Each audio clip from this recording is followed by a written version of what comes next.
हरियाणा के सीएम मनोहर लाल गुरुग्राम और फरीदाबाद के दौरे पर हैं। गुरुग्राम में मुख्यमंत्री G20 से जुड़ी समिट में शिरकत करेंगे। इसके साथ ही सीएम सूरजकुंड मेले में होने वाले शंघाई कॉरपोरेशन देशों के कार्यक्रम में भी हिस्सा लेंगे।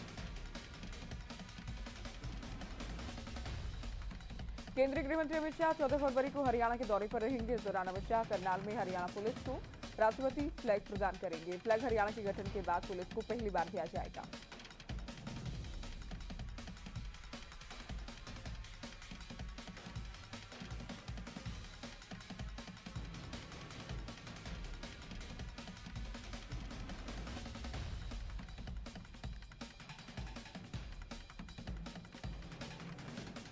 वहीं फरीदाबाद के सूरजकुंड में 36वां अंतर्राष्ट्रीय मेला जारी है। मेले का 7वां दिन पुलिस की सुरक्षा व्यवस्था कड़ी है।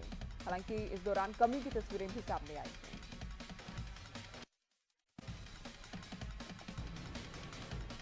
दरअसल आज पंजाबी सिंगर मीका सिंह की परफॉर्मेंस है, जिसे देखने के लिए सीएम मनोहर लाल भी चौपाल पर पहुंच रहे थे।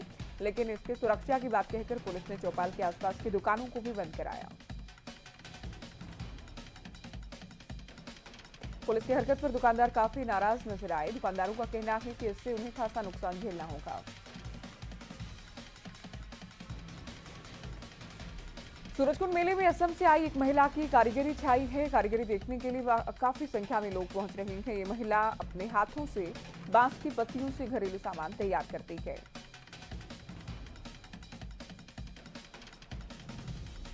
हरियाणा के गृह मंत्री अनिल विज ने राहुल गांधी पर हमला बोला। ये कटाक्ष संसद में अडानी को लेकर मोदी सरकार को और पीएम मोदी को घेरने को लेकर था, जिस पर अनिल विज ने राहुल गांधी को झूठा कहा है। विज ने कहा कि गांधी परिवार पर आरोप लगाते हुए दरअसल कहा गया कि गांधी परिवार का अडानी परिवार से अच्छा रिश्ता है। उन्होंने सवाल उठाया और कहा कि अगर अडानी इतना ही गलत है तो राज्यों में कांग्रेस की जहां जहां सरकारें हैं उससे करार क्यों किया गया। राहुल गांधी के योगी आदित्यनाथ को ठग बचाने पर अनिल विज ने पलटवार किया। उन्होंने कहा जब आदमी खाली हो जाता है इस तरह की शब्दावली का प्रयोग करता है।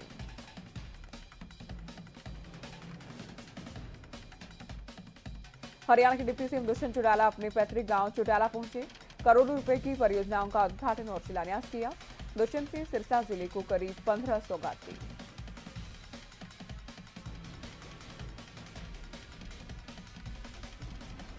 सिरसा की बेटी मोनिका गोयल ने हरियाणा का नाम रोशन किया। मोनिका गोयल का एचसीएस परीक्षा में चयन हुआ है।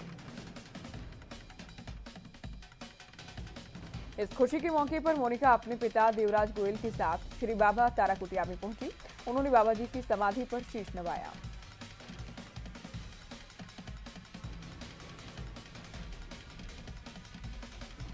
इस मौके पर श्री बाबा ताराकुटिया के मुख्य सेवक और बीजेपी के वरिष्ठ नेता गोविंद कांडा ने सिरसा की बेटी मोनिका को आशीर्वाद दिया। चंडीगढ़ पुलिस और बंदी सिखों की रिहाई पर मोहाली और चंडीगढ़ की बॉर्डर पर बैठे सिख प्रदर्शनकारियों के बीच झड़प देखी गई। दरअसल सिख जत्थेबंदियां अपनी मांगों को लेकर मुख्यमंत्री आवास के बाहर प्रदर्शन करना चाहते थे, लेकिन रास्ते में पुलिस ने उन्हें रोकने के लिए वाटर कैनन का इस्तेमाल किया। इस दौरान दोनों पक्षों के बीच धक्का मुक्की देखी गई।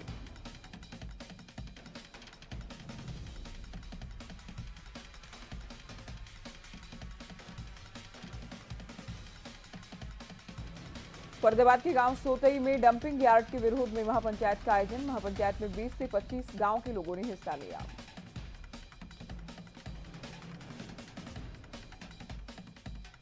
महापंचायत में आए लोगों ने कहा कि किसी भी कीमत पर गांव में डंपिंग यार्ड नहीं बनने दिया जाएगा।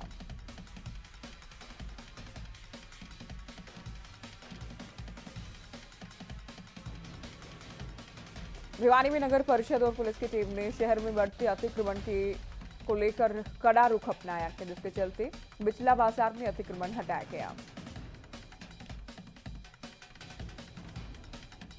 नगर परिषद और पुलिस की टीम ने इस दौरान नो पार्किंग में खड़े व्हीकल्स का चालान किया। साथ ही कुछ वाहनों को जब्त भी किया गया। सीएम टीम ने दुकानदारों से अपील की और कहा कि दुकानदार अपनी दुकान के सामान को सीमित दायरे के अंदर रखें।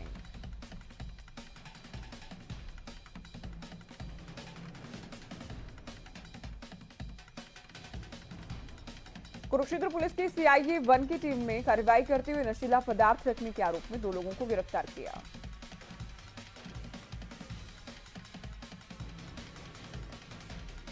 सीआई वन की टीम को आरोपियों के पास से 5 किलो चूरा पोस्ट मिला है। पुलिस ने नशे पर अंकुश लगाने के लिए अभियान चलाया, जिसके तहत ये एक्शन लिया गया।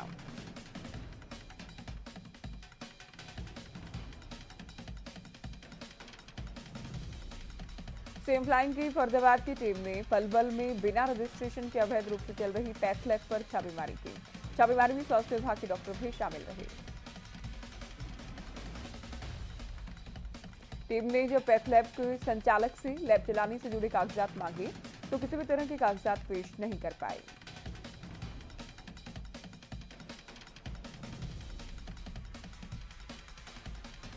यमुनानगर में पंजाब नेशनल बैंक के बाहर किसानों ने धरना दिया। दरअसल किसान यूनियन किसान के बचत खाते से काटे गए 8 लाख रुपए का विरोध कर रही है। और इसी के चलते भारतीय किसान यूनियन टिकट ग्रुप के प्रदेश अध्यक्ष रतन मान ने सड़क पर लेटकर रोड जाम किया। इस दौरान सुरक्षा के चलते भारी मात्रा में पुलिस बल की तैनाती रही।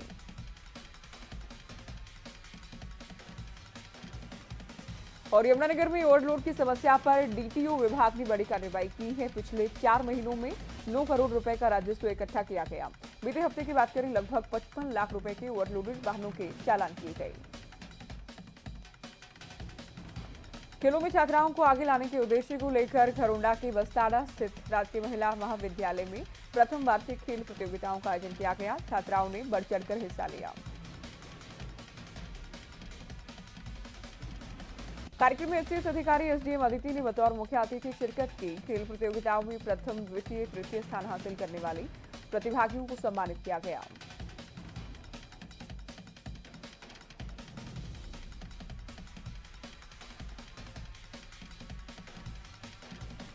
यमुनानगर की ट्रैफिक पुलिस ने रोड सेफ्टी कार्यक्रम के तहत एसपी और डीसी ने सड़कों पर जाकर जागरूक करने का लोगों को काम किया।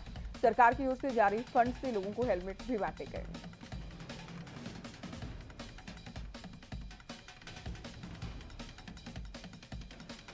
एसपी मोहित हांडा ने मुख्य चौक पर 50 रुपहिया वाहनों को हेलमेट बांटे। साथ ही कहा कि जीवन अनमोल है।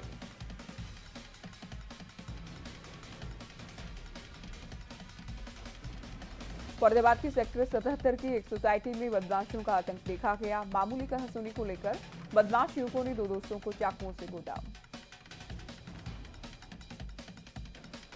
दरअसल 2 दोस्त आपस में बात कर रहे थे, तभी एक बदमाश शराब पीकर गाली देने लगा, जिसके विरोध करने पर बदमाश ने दोनों दोस्तों को चाकू मारे। झज्जर के गांव बिरधाना में एक व्यक्ति ने अपने घर में जहरीला पदार्थ निगल लिया, जिसे उपचार के लिए अस्पताल ले जाया गया, जहां डॉक्टर्स ने उसे मृत घोषित कर दिया। सूचना पुलिस को दी गई। पुलिस ने बताया कि स्टाफ कर्मचारी इसे मानसिक तौर पर परेशान कर रहे थे, जिसके चलते ये कदम उठाया। गोहाना में एक बार फिर से तेज रफ्तार का कहर। गोहाना पानीपत हाईवे पर गांव चिडाना के पास किसी अज्ञात वाहन ने बाइक चालक को टक्कर मारी।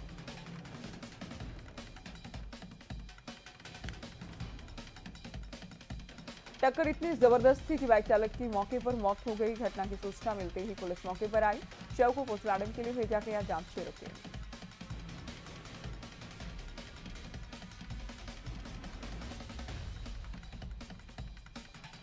रादौर में सहारनपुर कुरुक्षेत्र हाईवे मार्ग पर दर्दनाक सड़क हादसा। दरअसल एक व्यक्ति की बाइक सड़क खराब होने के चलते अनियंत्रित हुई। बाइक पर बैठी उसकी बेटी नीचे गिर गई।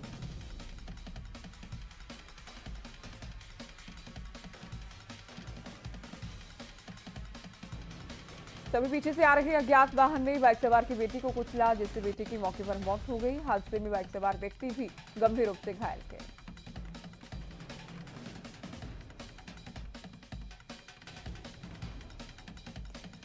झज्जर के गांव बेरी में लकड़ियां लेकर जा रही महिला को अज्ञात वाहन ने टक्कर मारी। टक्कर लगते ही महिला गंभीर रूप से घायल। घायल महिला को अस्पताल में उपचार के लिए ले जाया गया, जहां डॉक्टर्स ने उसे मृत घोषित कर दिया। नीलोखेड़ी तहसील क्षेत्र के थाना तरावड़ी में 21 साल की छात्रा की गलत इंजेक्शन लगाने से मौत हो गई। छात्रा की मौत के बाद परिजनों ने बवाल काटा। परिजनों का आरोप ये है कि डॉक्टर की लापरवाही से हुआ। और फरीदाबाद के सेक्टर 58 में हमलावरों ने 11वीं के छात्र की चाकू से गोदकर हत्या कर दी। हमले के वक्त छात्र स्कूल से घर वापस लौट रहा था। मामले में कुल 10 आरोपी शामिल थे। मामले में पुलिस के हाथ सीसीटीवी फुटेज लगी है।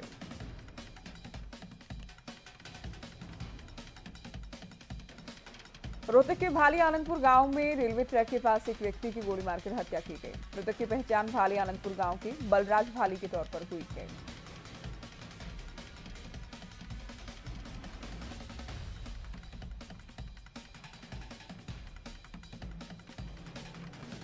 घटना की जानकारी पाकर पुलिस और एफएसएल की टीमें मौके पर पहुंची। जांच पड़ताल शुरू की गई। पुलिस का कहना है जल्द ही मामले का खुलासा किया जाएगा।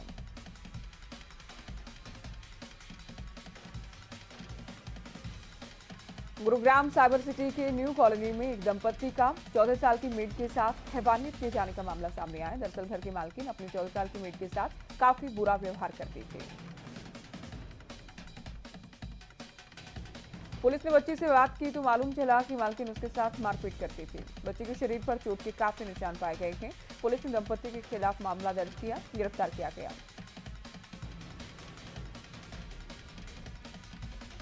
फरीदाबाद में खराब सड़क को लेकर वहां के लोगों का गुस्सा एक बार फिर से फूटा है। दरअसल खेड़ी पुल के वजीरपुर तक की रोड पिछले 2 साल से बनाने के लिए खोदकर छोड़ दिया गया है, जिसकी वजह से सीवर का पानी सड़क में बह रहा है।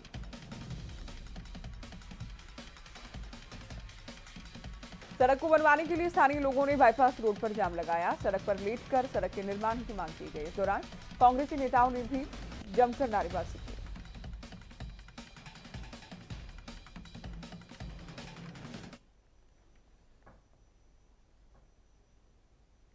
चलिए फिलहाल खबरों में इतना ही। नमस्कार।